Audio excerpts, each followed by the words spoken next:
procura con diligencia presentarte a Dios aprobado, como obrero que no tiene de qué avergonzarse, que maneja con precisión la palabra de verdad. Bienvenidos a un tiempo de reflexión, estudio y conversación de la palabra de Dios, donde juntos buscamos su guía para vivir en su verdad. Aquí comienza Aprendiendo Juntos en Armonía. Hola, ¿cómo están? Sean todos muy bienvenidos una vez más a este su programa Aprendiendo Juntos en Armonía. Nos reunimos junto a mi querido pastor Iván Reyes, a quien saludo inmediatamente en este día. ¿Cómo está, pastor? Hola, hermano Juan, ¿cómo está? ¿Cómo están cada uno de los hermanos de Radio Armonía? También de los auditores que nos honran con su audiencia precisamente. Damos gracias al Señor por poder seguir examinando el Antiguo Testamento, que en general, como dijimos, es un paraguas que nosotros estamos colocando para que bajo él pueda interpretarse correctamente la Escritura. Es una estructura global, que es una introducción, un panorama general del Antiguo Testamento, y así vamos libro por libro entonces viendo las cosas más importantes, las que se centran en el eje rector que viene siendo Génesis 3:15, que es el desarrollo del plan de redención. Y hoy precisamente vamos a entrar a un libro con esa característica. Vamos a ver el libro de la redención, Éxodo. Exactamente. Vamos a ver, pastor, si alcanzamos en este capítulo desde el capítulo 1 al 19, a grandes rasgos, lo que va tratando esta trama. Saludar también, pastor, a aquellos hermanos y hermanas que están, ¿cierto?, en cada capítulo, en cada episodio, atentos. Nos llegaba también un correo ahí.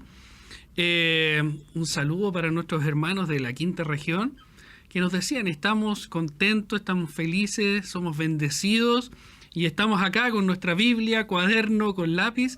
Y lo que me gustó más, porque la hermana decía, y lo compartimos y comentamos junto a mi esposo. Sí, fue interesante. Qué lindo eso. se da eso, que puedan verlo, pueden ser junto a otro hermano, ¿cierto? A un primo, algún familiar, pero comentar y seguir desglosando cada vez más las Escrituras. Ese es el propósito, de poder conocer mucho más al Señor a través de su revelación, que es la palabra de Dios. Así es. ¿Oramos, pastor? Oramos. Nuestro Dios, te damos gracias por este maravilloso tiempo, privilegio y gran oportunidad que nos das de poder tomar estos micrófonos y poder compartir, Señor, de tu palabra. Que ese es el fin, Señor, aprender a hacer esto juntos, Señor, a muchos hermanos, muchos auditores, Señor, que están en este momento oyendo, y muchos también que están conectados y lo verán quizás en un tiempo más, Señor. No sabemos cómo tú utilizas, Señor, todos estos medios para tu gloria. Pero te rogamos, Señor, que seamos instrumentos de bendición. Señor, que no seamos nosotros, sino seas tú en nosotros. Sino es Cristo en nosotros, Señor, que es lo fundamental, y que con lo que hacemos nosotros podamos glorificar tu nombre. Te rogamos, Señor, nos uses a través de tu Espíritu Santo, en el nombre de Jesús. Amén. Amén. Éxodo. Empezamos el libro entonces, de la redención. Ya pasamos con Génesis, el así Éxodo, que el libro de la redención. damos vuelta la página. Sin embargo, seguimos exactamente bajo el mismo eje rector, eje central de toda la revelación de la Escritura, y que tiene que ver con este versículo que nosotros estuvimos viendo y analizamos y vimos que era la raíz. Después viene todo el árbol de la revelación escritural que apunta al cumplimiento de esa promesa de Génesis 3:15, ¿verdad? Siempre estamos volviendo a ello. Hay una cita que nos sirve también para introducir este programa, y que se le adjudica a William Shakespeare, el célebre dramaturgo inglés. Dice él: el mundo es un escenario y todos los hombres y las mujeres son meros actores. Es un poco extraña la cita, ¿cierto? Pero es muy interesante, porque es mucho más convincente esta cita que él da cuando consideramos que el director de esta obra es Dios. Dios es el que guía todas las cosas, el que preordena todas las cosas para que cumpla sus propósitos eternos. La Biblia nos presenta este mundo como un escenario creado divinamente por Dios, ¿cierto? Para desarrollar la gran historia de la humanidad y particularmente la gran historia de la redención, porque esa es la razón por la cual Él envió posteriormente a su Hijo para venir a buscar y salvar lo que se había perdido.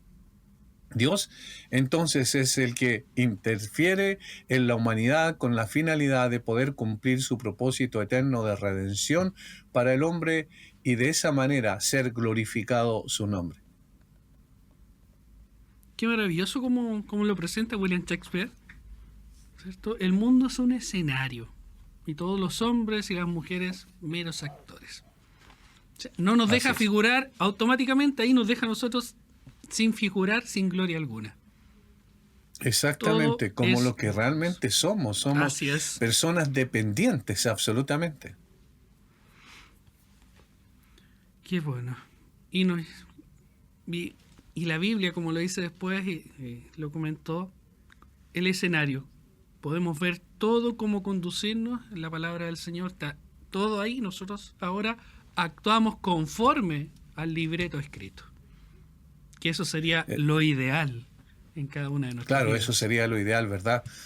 Pero por el pecado que entró en el huerto del Edén, entonces nosotros distorsionamos nuestro sentido, propósito de existencia aquí en la tierra y establecemos nuestros propios parámetros, nuestros propios caminos para poder creer que de esa manera vamos a lograr el objetivo por el cual fuimos creados. Pero en realidad, en desconexión con el Creador es imposible lograr ese objetivo. Por lo tanto, terminamos Génesis con la familia de Jacob yendo, ¿verdad?, entrando a Egipto, y con la familia de Jacob también allí estableciéndose.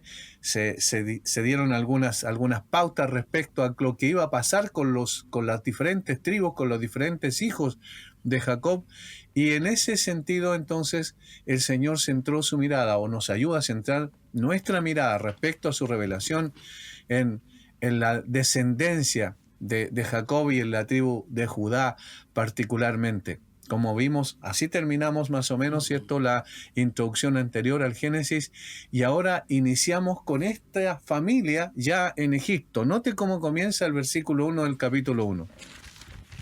Estos son los nombres de los hijos de Israel que entraron en Egipto con Jacob, cada uno entró con su familia. Así inicia el recuento histórico, porque es importante considerar, estos son libros históricos, Génesis, Éxodo son libros históricos y que apuntan principalmente a relatar lo acontecido, que obviamente no se vuelve a repetir de la misma manera, sin embargo nos deja lecciones importantes que nosotros debemos aprender a tomar de las Escrituras. No solo debemos estudiar la Biblia en términos históricos, sino debemos estudiar la Biblia en términos del programa de Dios, porque allí tiene sentido la historia.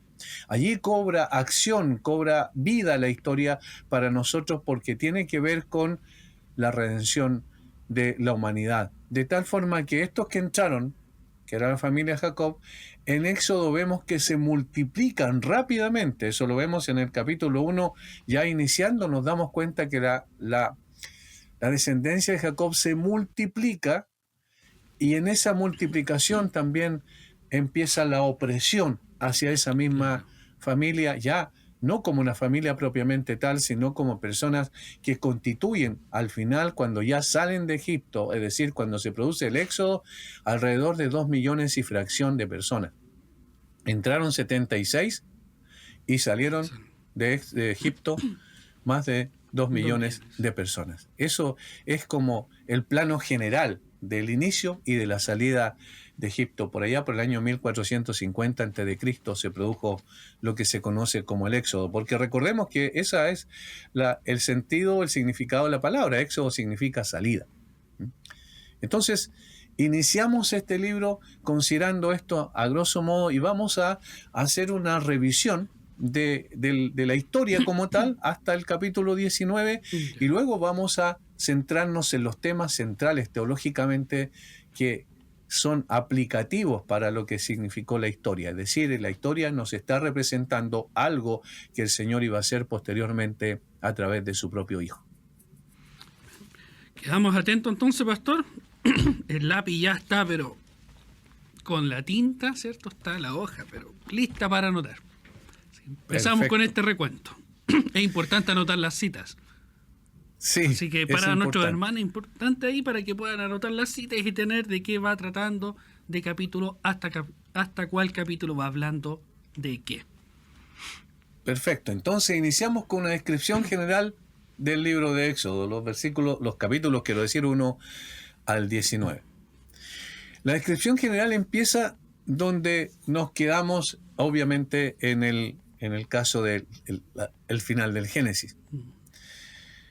Dios declaró en Génesis 3:15 que la simiente de la mujer, un hijo prometido, aplastaría la cabeza de la serpiente, de Satanás, y Satanás lo heriría en el talón. ¿Quién es la simiente? Aprendimos en Génesis que vendría del linaje de Abraham, ¿verdad? Ahora bien, Dios había prometido a Abraham que sus descendientes se convertirían en una gran nación que poseería la tierra de Canaán y sería de bendición para el resto del mundo. La promesa está en Génesis 12, 1 al 3, si bien recordamos. Tenía una connotación personal: te bendeciré a los que te bendijeren y maldeciré a los que te bendijeren. Segundo, una connotación nacional: y haré de ti una gran nación. Y tercero, una connotación universal: en ti serán benditas todas las familias de la tierra, ¿verdad? Ahora, nosotros estuvimos viendo el aspecto nacional y dijimos que había 3 elementos que debían estar en cualquier nación. Primero, tiene que haber un pueblo. Segundo, tiene que haber una ley. Y tercero, tiene que haber una tierra.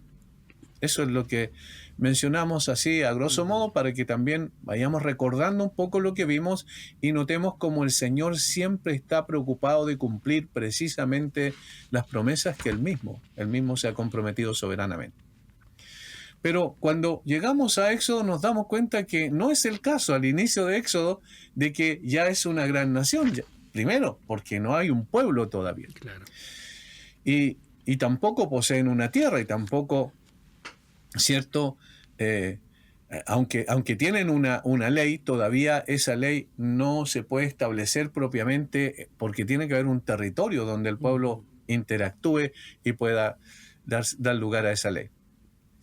Todo lo contrario de lo que vemos aquí. Viven como extranjeros en Egipto, donde se instalaron con su hermano José durante un tiempo de gran escasez, y hasta ahí nos lleva el texto. Sin embargo, un aspecto de la promesa de Dios a Abraham se está cumpliendo: la promesa de que sus descendientes serían tan numerosos como las estrellas del cielo. En Génesis lo planteó así el Señor, en Génesis 15, particularmente cuando Abraham creyó y le fue contado por justicia. Ahora, vemos que el versículo 7 de Éxodo nos dice que esa parte, es decir, la multiplicación, el hecho de ya tener mucha gente para constituir una nación, ya se está produciendo. Y los hijos de Israel fructificaron y se multiplicaron y fueron aumentados y fortalecidos en extremo, y se llenó de ellos la tierra. Noten cómo aquí está el cumplimiento de esa parte de la promesa de una nación, que tenía que haber un pueblo, y este pueblo ya es efectivamente, cuando llegamos a Éxodo capítulo 1, valga la redundancia, un pueblo que antes era una familia. Entró una familia a Egipto, pero ahora ya en Egipto se convirtió en un pueblo como tal, y esa es una parte constitutiva de lo que llamamos la nación. Hay superlativos en el texto que acabamos de leer. Los hijos de Israel fructificaron y se multiplicaron, fueron aumentados. ¿Se dan cuenta los superlativos? Fructificaron, multiplicaron, aumentaron, fortalecidos en extremo, y se llenó de ellos la tierra. Y ahí una forma hiperbólica de decir, por supuesto, se refiere a la tierra de Egipto, nada más, y no se refiere al mundo en general. Al lugar donde estaban. Exactamente. Se llenó de ellos Egipto en ese sentido. Ahora, en ese sentido también hay, por supuesto, una exageración con el propósito de mostrar que efectivamente Dios está cumpliendo la promesa. Pero próximamente, 300 años después, aproximadamente cerca del año 1450, la multiplicación de Israel se convirtió en la irritación de Egipto. Produjo anticuerpos en los egipcios. En respuesta a esta gran multitud, Egipto oprime y esclaviza a Israel. Eso lo tenemos en el capítulo 1 también. No vamos a leer los versículos porque eso significaría mucho más tiempo, pero ustedes que tienen ahí su Biblia frente a ustedes, lean el capítulo 1 y se darán cuenta de que esto fue lo que pasó. Resistieron los egipcios a los israelitas porque dijeron, este pueblo es demasiado numeroso y posteriormente se vendrá contra nosotros. Obviamente es una exageración de parte también del faraón. Sin embargo, eso está mostrando de que el pueblo ya era numeroso, que el pueblo ya estaba fortalecido desde el punto de vista como para una batalla, y había gente suficiente como para una batalla, para presentar batalla frente a los egipcios y salir de la tierra. Y entonces lo que hizo Faraón fue esclavizarlos, someterlos. De allí viene la orden de que todos los niños varones pudiesen ser muertos. Cuando ya se veía que el niño que nació era varón, había que matarlo. Eso fue el decreto de Faraón al principio, inmediatamente, y el propósito era disminuir la población de Israel y debilitarla también moralmente. Dios recuerda sus promesas. ¿Qué pasará con los hijos de Abraham? ¿Qué sucederá con la simiente de la mujer? Notemos que todo esto está implícito allí. Este es el escenario para la tragedia de Éxodo, entonces. Tragedia en un sentido, victoria y gloria en otro aspecto. Y la gran esperanza en Éxodo capítulo 2, versículo 24, es que Dios escucha el clamor de Israel pidiendo ayuda. Los israelitas, cuando se vieron oprimidos, entonces clamaron al Dios del cielo. Noten lo que dice el capítulo 2, versículo 24. Y oyó Dios el gemido de ellos y se acordó de su pacto con Abraham, Isaac y Jacob. Y miró Dios a los hijos de Israel y los reconoció Dios. Es decir, Dios escuchó la voz, el clamor, la súplica que estaban sufriendo, que estaban bajo opresión, en esclavitud, y entonces dijo, bueno, este es mi pacto que yo hice con Abraham, con Isaac, con Jacob, y yo no los abandonaré conforme a mi pacto que yo me comprometí a cumplir. Ese pacto, recuerden, que era incondicional, que se comprometió con Abraham, con Isaac y con Jacob. Volvemos un poquito atrás en el capítulo 2 y que vemos en el contexto que Dios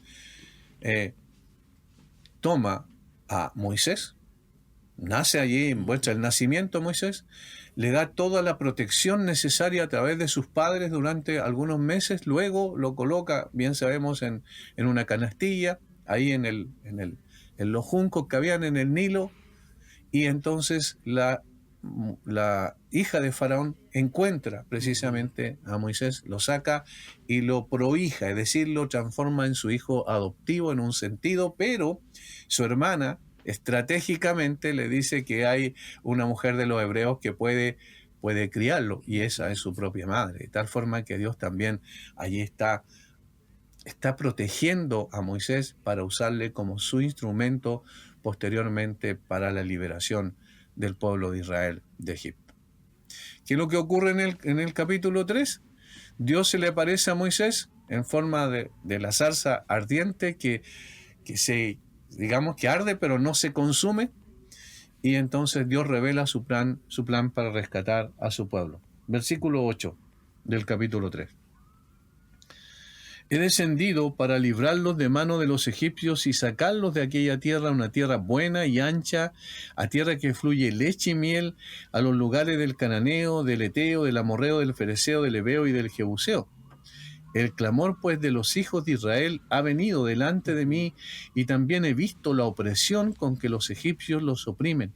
Ven por tanto ahora y te enviaré a Faraón para que saques de Egipto a mi pueblo, los hijos de Israel. Noten, hay una identificación del sufrimiento del pueblo de Israel con respecto al corazón de Dios, que nos muestra el corazón de Dios. Hay una identificación con este pueblo que Él había escogido soberanamente, no por ser el pueblo más importante de todo lo que él había creado en la tierra, sino simplemente porque los amó, como dice Deuteronomio capítulo 7. De tal forma que Dios colocó su vista allí, en ese grupo especial de personas, conforme a la promesa que había hecho Abraham, para poder entonces revelar su plan para rescatar a su pueblo. Ese es el tema en cuestión que está en todo el libro.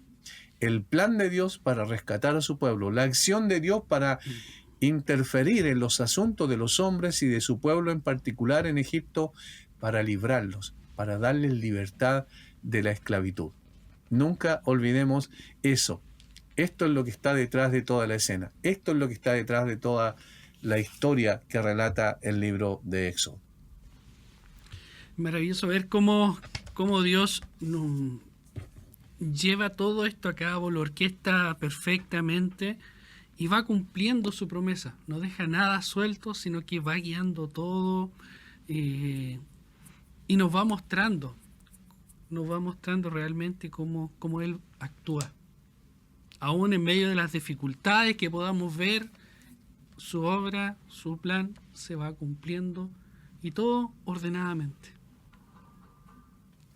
Así es, todo se va a cumplir conforme a su determinada voluntad, conforme a su promesa, ¿verdad? Después de esto, después de que Dios revela el plan a Moisés, después vamos a detenernos en el capítulo 3 porque es muy maravilloso, tiene mucha enseñanza respecto a la revelación del carácter de Dios, pero ahora solamente hacemos un repaso histórico.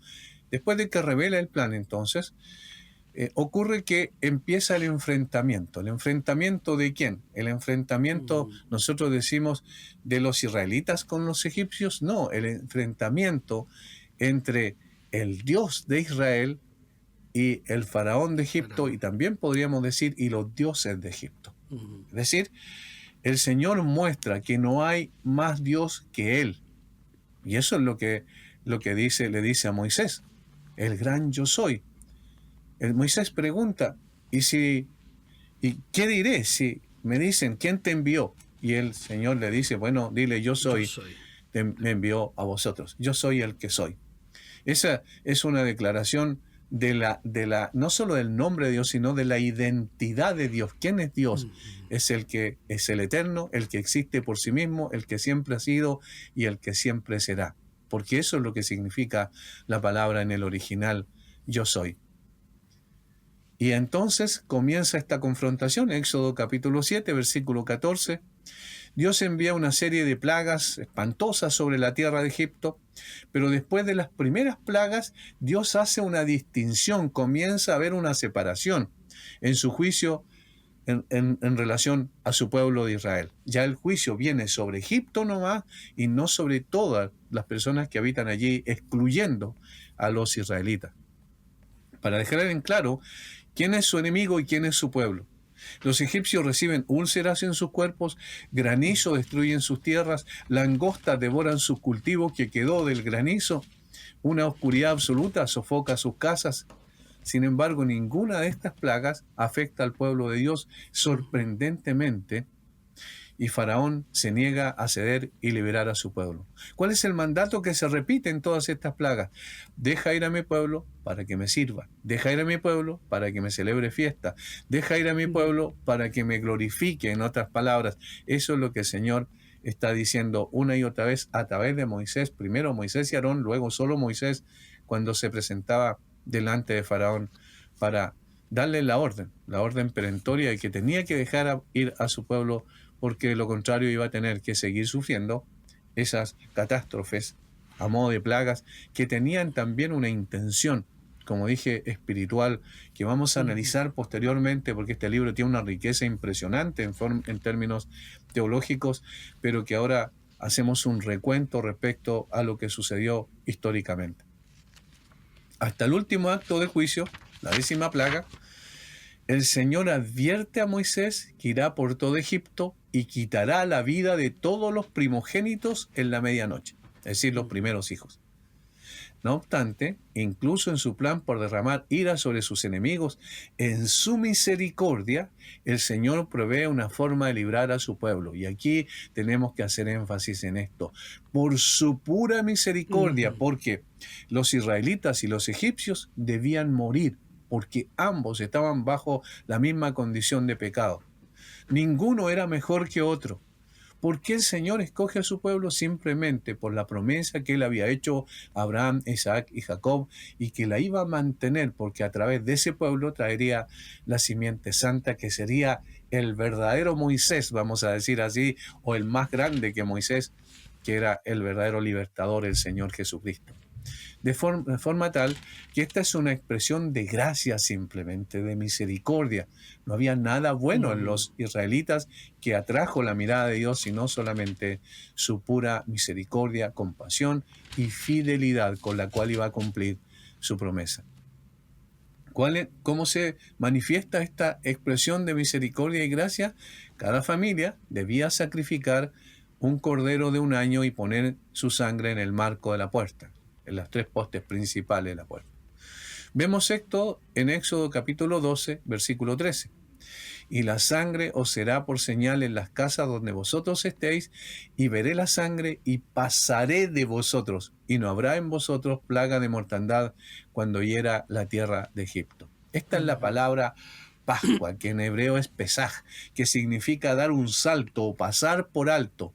Aquí se traduce y pasaré de vosotros, es decir, en las casas donde esté la sangre, allí en el dintel de las puertas, en esas casas pasaré por alto, porque se entiende que ya hubo muerte y la sangre es la expresión de eso. Y la paga del pecado, recordemos, es muerte. De tal forma que allí ya hubo muerte, entonces el Señor no iba a matar al primogénito de esa casa, de esa familia en particular. Donde no había esa sangre en el dintel de la puerta, entonces se ejecutaba el juicio. De allí viene la palabra Pascua, ¿cierto? Pasar por alto.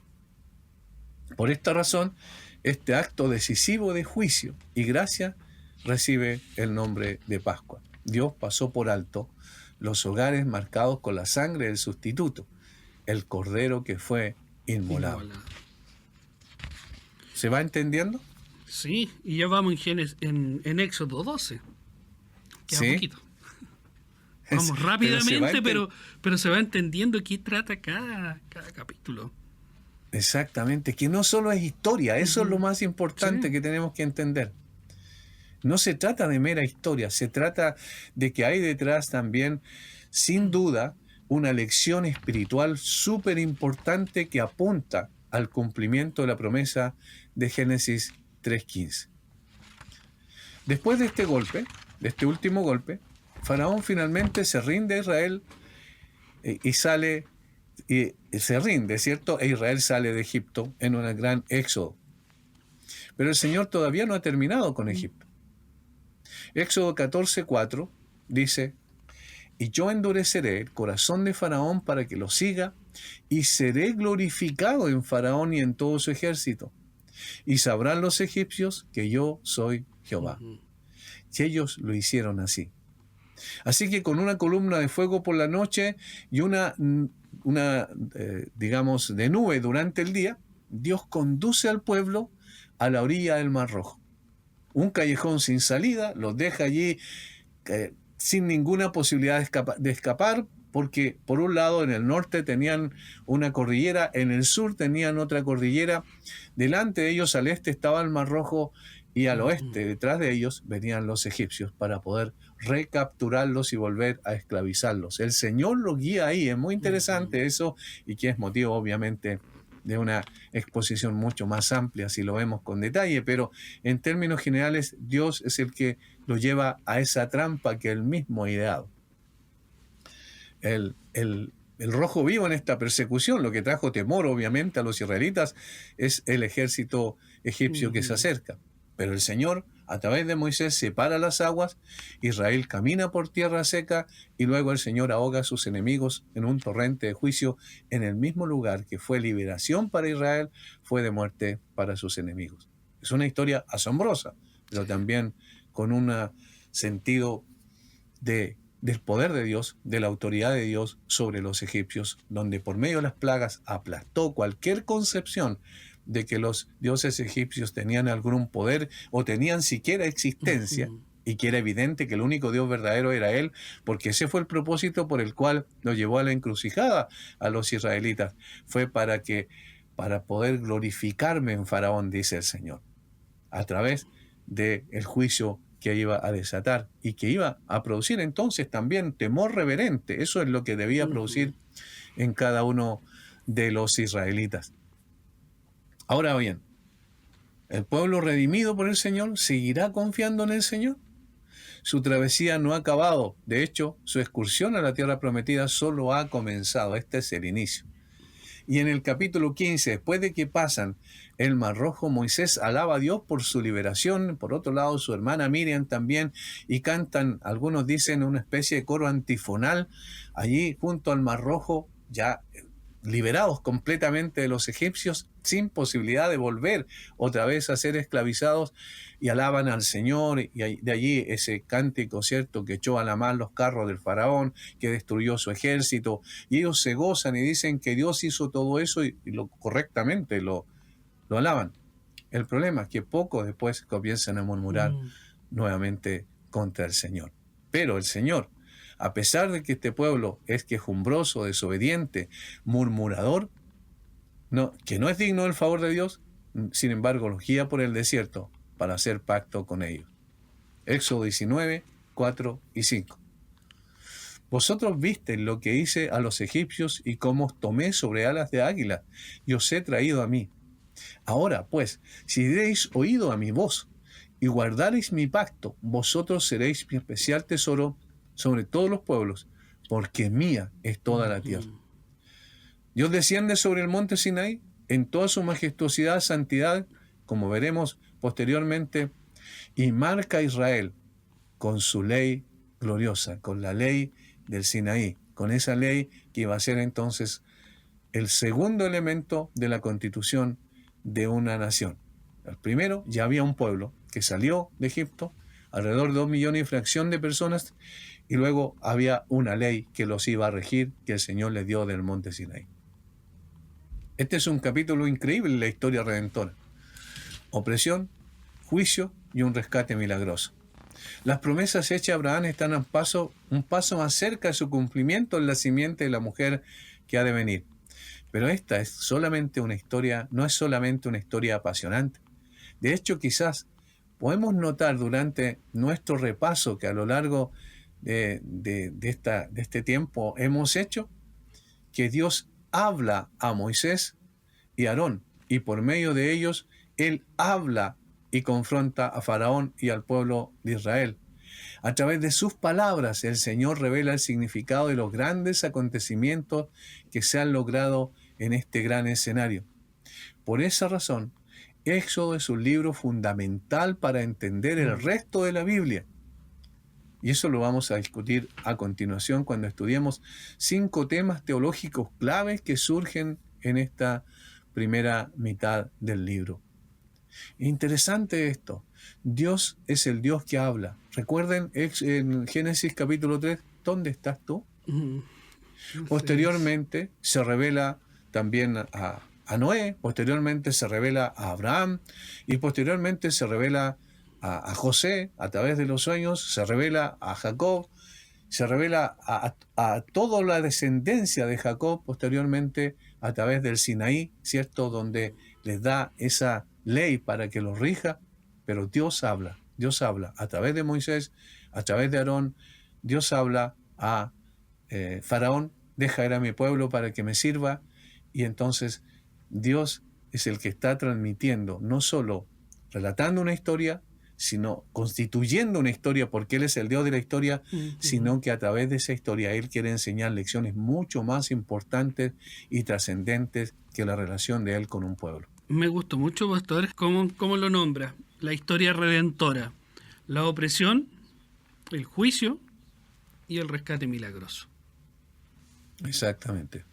Porque eso en el fondo es lo que ocurre aquí. Nosotros hemos visto la historia, pero la historia de liberación que apunta a una historia de liberación mucho más importante y más trascendente que vendrá en lo sucesivo, porque si los israelitas estaban en esclavitud física, Ujú. esclavitud emocional, podríamos decir, tiene todas esas connotaciones que trae consigo la esclavitud, el ser humano está en una esclavitud peor, más compleja, más difícil e imposible de poder zafarse de ella. Si los israelitas no eran capaces de zafarse de la esclavitud de Egipto, el ser humano no tiene ninguna posibilidad de hacerlo, de la esclavitud espiritual que lo Ujú. acosa, que lo asedia, que es el pecado que domina y gobierna sus intenciones de su corazón. Aún las cosas buenas que hace una persona sin Cristo están contaminadas con el pecado.